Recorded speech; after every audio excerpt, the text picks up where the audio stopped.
ദൈവതിരുനാമത്തിന് മഹത്വമുണ്ടാകട്ടെ. ഏവർക്കും ഹെർമിറ്റ്സ് ടോക്സിലേക്ക് സ്വാഗതം. ഇത് ഹെർമിറ്റ്സ് ടോക്സിന്റെ 969 ദിവസം. ഇന്ന് ഓഗസ്റ്റ് മാസം 15-ാം തീയതി.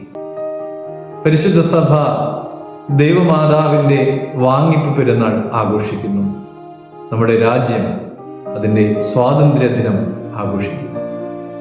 ഇന്നത്തെ വിശുദ്ധ ഏവൻഗേലിയോൻ ഭാഗം ശുദ്ധമുള്ള ലൂക്കോസ് 10-ാം അധ്യായം 38 മുതൽ 42 വരെയുള്ളതായ തിരുവചന ഭാഗങ്ങളും ശുദ്ധമുള്ള യോഹന്നാൻ 19-ാം അധ്യായം 25 മുതൽ 27 വരെയുള്ളതായ തിരുവചന ഭാഗങ്ങളുമാണ്.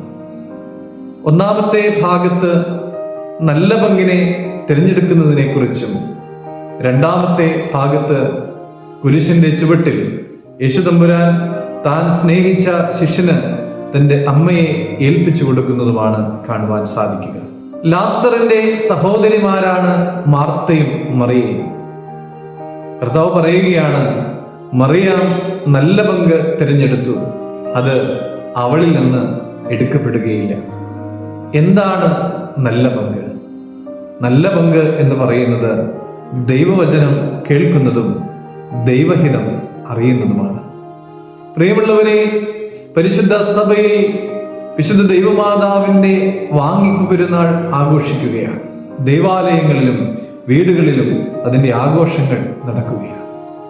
പ്രിയമുള്ളവരെ, ഈ ആഘോഷങ്ങളെല്ലാം ദൈവഹിതം അനുസരിച്ചിട്ടുള്ളതാണോ എന്ന് നാം പരിശോധിക്കണം. ഈ ഭൗതികമായിട്ടുള്ളതായ ആഘോഷങ്ങളോടൊപ്പം തന്നെ നല്ല പങ്കിനെ തിരഞ്ഞെടുക്കുവാനായിട്ട് നമുക്ക് സാധിക്കുന്നുണ്ടോ?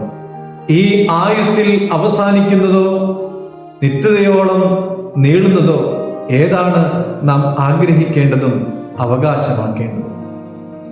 ഇതാ നിന്റെ അമ്മ എന്ന് പറഞ്ഞിട്ട് ക്രൂശിൽ വെച്ച് കർത്താവ് താൻ സ്നേഹിച്ച ശിഷ്യന് തന്റെ അമ്മയെ ഏൽപ്പിച്ചു കൊടുക്കുമ്പോൾ, പ്രിയമുള്ളവരെ, മാനവകുലം മുഴുവനുമായിട്ടാണ് ഈ അമ്മയെ ഫലമേൽപ്പിച്ചത് എന്ന് നമുക്ക് വിശ്വസിക്കാം. പ്രിയമുള്ളവരെ, പരിശുദ്ധ സുറിയാനി സഭ ഏതൊരു വിശുദ്ധരെക്കാളും ഉന്നതമായി പരിഗണിക്കുന്ന വിശുദ്ധ ദൈവമാതാവിന്റെ മധ്യസ്ഥതയാൽ ദൈവത്തിൽ നിന്ന് അനുഗ്രഹങ്ങളും കൃപകളും നമുക്കുണ്ടാകട്ടെ എന്ന് നമുക്ക് പ്രാർത്ഥിക്കാം. പ്രിയമുള്ളവരെ, എല്ലാവർക്കും വാങ്ങിപ്പ് പെരുന്നാളിന്റെയും സ്വാതന്ത്ര്യ ദിനത്തിന്റെയും എല്ലാ ആശംസകളും നേരുന്നു. ദൈവം അനുഗ്രഹിക്കട്ടെ.